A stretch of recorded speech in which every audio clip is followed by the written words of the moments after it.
Jandia Eka Putra susul Boas ke PSSS Sleman. Ex-kiper Semen Padang FC yang 4 musim liga terakhir bermain untuk PSIS Semarang resmi berpisah dengan tim kebanggaan masyarakat Semarang tersebut. Setelah kurang lebih 4 tahun bekerja sama, matur suwun Jandia Eka atas pengabdiannya selama ini ke PSIS Semarang, tulis akun resmi PSIS Rabu 8 Juni 2022. Kepada Minang 1, Jandia juga mengkonfirmasi hal tersebut.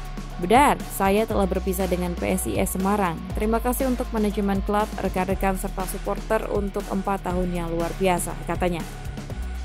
Disinggung perihal klub Labuhan terbaru, putra Koto Tangah Kota Padang ini menegaskan bahwa ia telah membuat kesepakatan dengan PSS Sleman.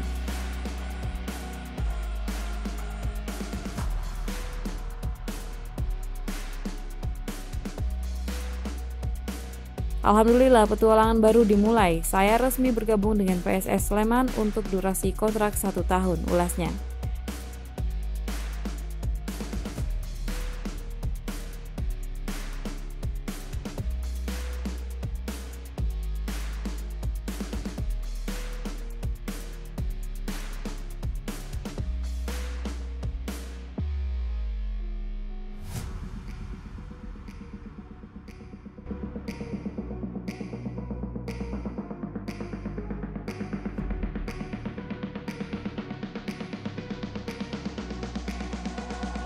Saat ini JEP, panggilan akrab Jeb, telah berada di Sleman dan segera bergabung bersama tim asuhan Seto Nurdiantoro.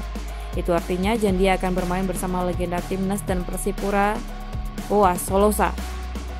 Selain Boas, Jandia juga akan setim dengan ex-Semen Padang FC lainnya yaitu Deddy Gusmawan dan M. Ridwan.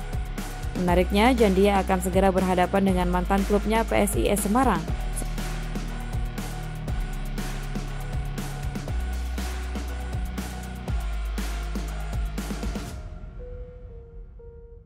Seperti diketahui, PSS Sleman berada satu grup dengan PSIS Semarang pada gelaran Piala Presiden 2022 dan akan saling berhadapan pada Jumat 24 Juni 2022 mendatang.